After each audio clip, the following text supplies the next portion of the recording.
We now bring you a conversation with Mr. V. Srinivasan, an eminent industrialist and also a member of the Sri Sathya Sai Central Trust.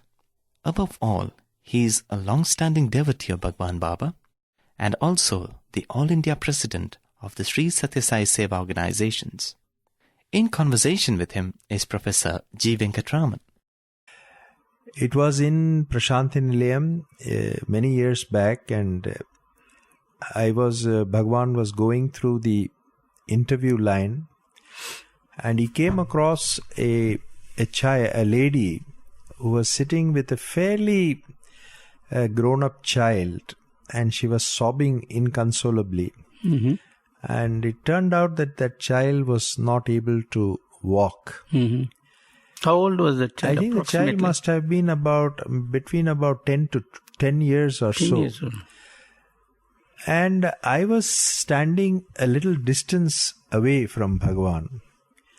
And he selected this lady. This is in the arch days. In the arch days, in the old, not the Sai Kulwant. No, obviously the previous days. And Bhagwan selected this lady for interview on that. An Indian lady or overseas? This was an Indian lady. I must also mention that these were the days when I was still inexperienced, when I was still not that disciplined, and when I did not know how to react. Nobody knows it perfectly, but Definitely I think not. today perhaps I'm a little better than what I was. But this was one of the early days, and when Swami selected this lady for interview, she just couldn't get up taking this child, which was quite a weight. Naturally. And she was struggling.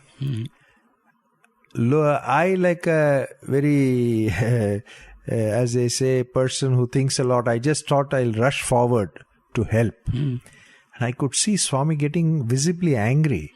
And he asked me to get back on that. And I was taken aback. I moved away. And then Swami turned to this child and said, "Walk."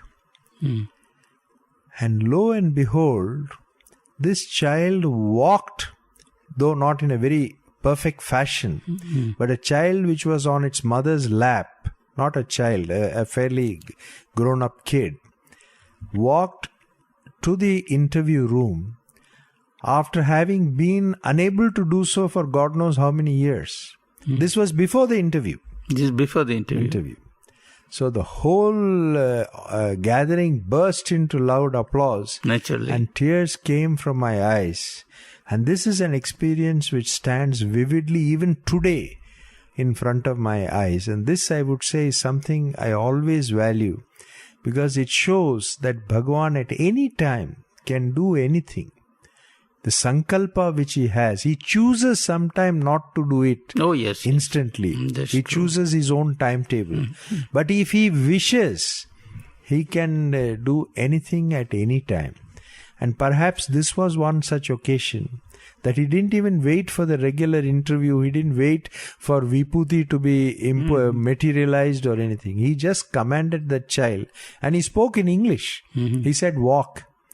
And that lady was Indian. I don't know whether she even knew English. The child started to walk. This is something which is a very moving experience. I think that, after we chatted, I thought that 2 or 3 of these experiences which I had were quite unique and indicative of how Bhagwan looks after every single devotee of his. And at the same time, you can't predict anything at all about Bhagwan. This incident took place quite a few years back, and it was just about a week in advance of Bhagwan's proposed visit to Madras. Chennai as it is called now, but Madras as it was called then. And suddenly I found that I had to make a very urgent business trip to Chicago just for one meeting. And it could not be put off. It was very, very urgent. And literally I was going to fly in and fly out. And in those days, Bhagavan was in the old Vrindavan building in Bangalore at that time. So I went down there to take Bhagavan's permission, and it was in the evening that I reached. I was to leave that night from Madras, and Bhagavan very graciously said, yes, you can go and come back. Anyway, I'm going to come only after a few days. So that was very kind of him, and then he was going... Yeah, I suppose you were anxious not to miss him in Madras. Yes, I did. Certainly, I would never have missed him. I would have cancelled my trip rather than go if it was not going to be possible. But Bhagavan made everything possible. So just as he was about to retire, I was waiting there and with my hands folded. And just before going in, he said, on your way back, stop in such and such place and meet this particular person. I said, yes, Swami, I will do that. And I was waiting for him to tell me what further instructions there are going to be. And just like Bhagavan, he just went inside his chambers, and the interview or the meeting I had was terminated. So I was thunderstruck. Now here I am going to travel thousands of miles to meet an individual without knowing why I am going there. And what you were supposed to tell him. Exactly. So anyway, I said, well, Bhagavan will sort everything out. And I flew that night to Chicago, finished my meeting, and during the day I called this person in the city that I was supposed to go to see him, and said, I'm coming to see you. That was a long way off from Chicago. It was a 14-hour flight. Oh, that shows off. So he's was sounded a bit curt on the phone and said, why are you coming? I said, I'm coming there, I'll tell you when I get there, because if I told him that I didn't know why I was coming, I'm sure that he would have put an end to the discussion forthwith. So he sounded again a bit curt, but I didn't allow the dialogue to persist, and I said, Sai Ram, and I will see you, I'm arriving by such and such flight. So I left Chicago that evening and flew 14 hours with a stopover in between in the Pacific. It was a technical stop, a refueling stop, and finally reached the city that I was supposed to go to. I was quite tired out. Naturally. And I found, as I came out of the customs area, I found this particular gentleman waiting there. I must say that he is a very wealthy person, a very, very well-to-do, very wealthy person, quite aristocratic in his demeanor. And he was a devotee. He was a devotee on that. And he said Sai Ram to me. We didn't have any further talk there, and I found we went to the curbside and his Rolls Royce was parked there. That shows how rich he was. So we just got into it, and there was dead silence on the journey, and we went to his palatial home, and this was about 2:30 in the morning. My God. And when we reached there, he didn't even offer to that I could retire to my room, have some rest. He straight away took me to his drawing room, shut the doors, and sat facing me and said, now, why have you come? You two were alone? Both of us. Nobody else in the room. 2:30 in the morning. 2:30 in the morning, and by the time... And you have just had a 14-hour flight. Yes. And a long drive to this home. And my answer to that question was, I have come here because Swami asked me to come and see you. Yes. What did he tell you to tell me? What is the message you bring? I said, I bring no message. Then he said, what, man? Are you a fool that you have come such a long distance without any message, without knowing why you are supposed to come and see me? "Are you sure, or are you hiding something?" I said, "No, I'm not hiding. I'm carrying out implicitly Swami's instructions that I was supposed to come and see you." He repeatedly quizzed me and grilled me, and I stuck to what I was supposed to say and what was the truth. Then he relapsed into dead silence and got into a very moody somnolence. He was totally as if he was far away. Lost in thought. Yes. And then suddenly I see him. Was he lost in thought for quite a while? At least I would say about 15 minutes. 15 minutes? That's a long time. And you said that? Yes, and you can imagine when just two of us were sitting just like you and me, but we are sitting in far more pleasant circumstances than it was at that time, and there is no talk at all, and this man is lost in thought, and suddenly I see that he seems to bend forward and reach towards his right shoe. Mm-hmm. And I was wondering, why is he going to shoe me or something or what? Then suddenly I see he withdraws something from his socks, and I find it's a pocket revolver. Glinting, that is something I'm sure you are not prepared for. Glinting blue steel, and he showed it to me and he says, "Do you know what this is?"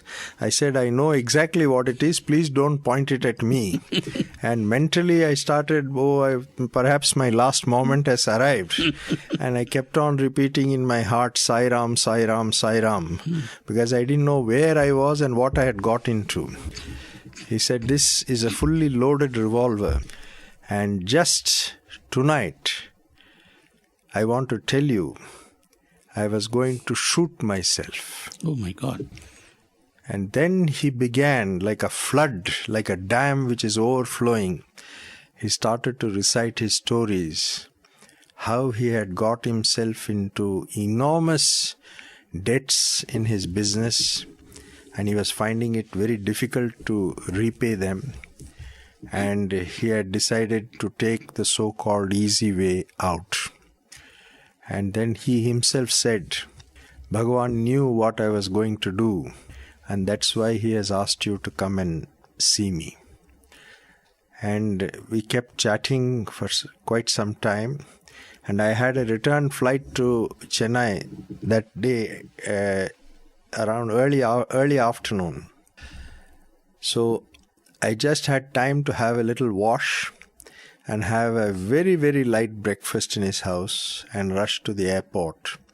And I had told him that Swami is coming to Chennai within the next few days, and he said that he would be there. So here I could understand that how Bhagavan knows the past, the present and the future, and how every devotee is under his care. You asked me a question whether he was a devotee, and I said yes, he was a devotee. I was very careful in my choice of words. I didn't realize because he seemed to have strayed from the fold a bit, but still Bhagavan did not forget him. Swami sometimes says, "You may go away from me, but I won't leave you. I will not let you go." That's exactly what he says. So, in spite of not having come to Bhagavan for quite some time, Bhagavan remembered him and saved him. And here he was coming to Chennai, to Madras, when Bhagavan came there. To take this incident a little further, when he came to Madras, Swami first did not look at him, but he who saved him pretended yes, he didn't exist anything at all. And later, when we thought that he's going to not see this fellow at all, suddenly he called him into the interview room and asked me also to come in. I was not again dumbfounded as to what I have to do at that moment. But Bhagavan has got his own ways of methods of how to do things and whom to use as what instrument at what time. And then he started to really castigate this fellow. And I was feeling very delicate to translate some of the words. And when I was trying to pass them over, Swami got very angry with me. He said, "No, you are just a loudspeaker. Your only role is to exactly say what I am telling you to say. No editing. No editing whatsoever." And then I exactly followed Bhagavan's instructions. This man burst into tears and wept like a baby. Then finally Bhagavan, in his ever-present, ever-flowing mercy, said, "Now forget the past. Past is past. Everything will be all right for you." And the story had a happy ending, that this man had a lot of properties which could not be sold due to the crash in the prices which took place at that time. But lo and behold, buyers seemed to come mysteriously from somewhere, and he could raise enough funds to meet all his obligations. So this was, I would say, a very, very unique experience for me. And it taught me the lesson that Bhagavan's ways are mysterious. How, when and where he comes to protect you, you do not know. But what we should always be sure, that protect he will. He will always protect us. But he will protect us at the time when we need protection. That is what we have to understand. Let me just tell you for the experience of another devotee who got a very mysterious instruction. In fact, he didn't even get an instruction. It happened like this. He was to go to Moscow. He came to Swami. Swami was in Vrindavan at that time.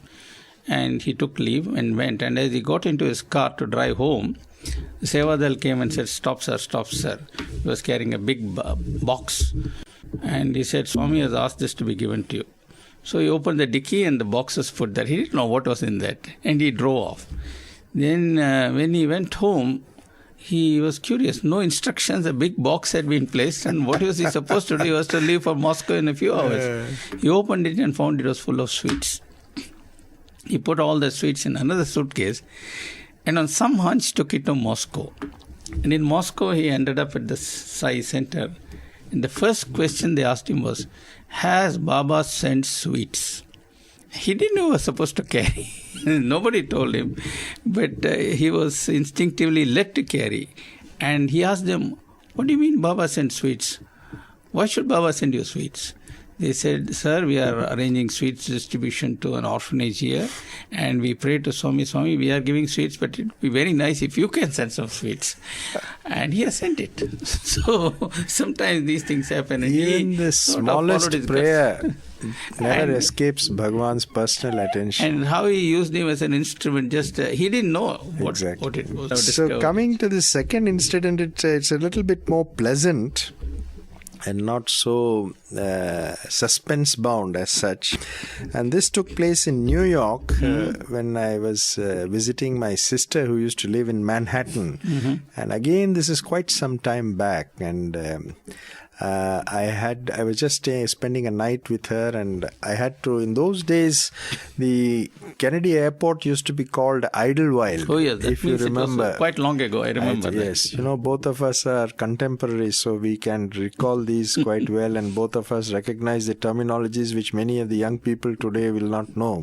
That's true. So, and there used to be a West Side Air Terminal, if you remember, in Manhattan. That. You had to take the limo or bus or something. From there. So my plan was to take go to the West Side Terminal and take the bus to go to the airport to catch an American Airlines flight which was going from New York to Chicago.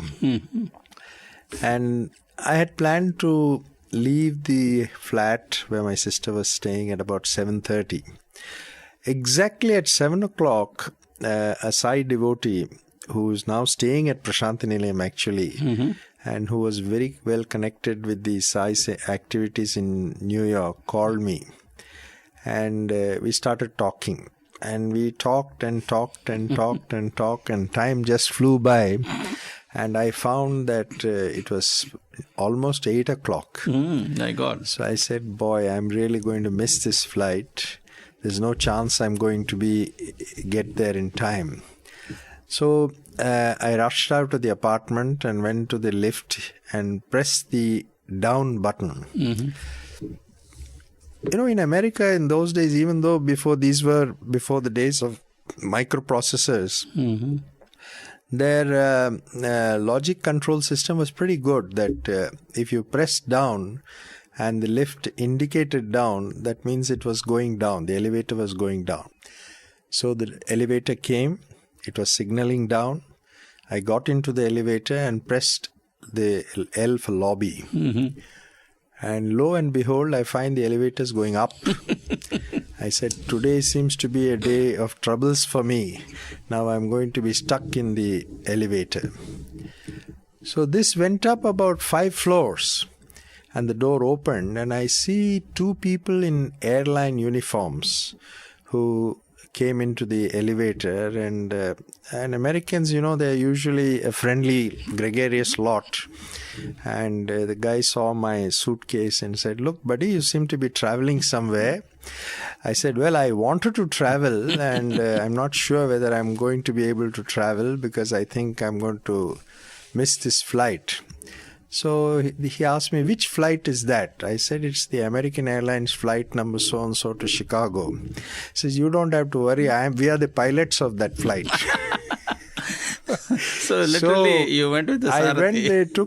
They took me in their car, and we went straight to the aircraft. The captain of the flight had checked me in right through, so I got treatment like a VIP without having to bother. So this is a very small thing, but you know, it shows that when you are engaged in Swami's work or Swami's Leelas or Swami's miracles and his Mahima, you don't have to worry about the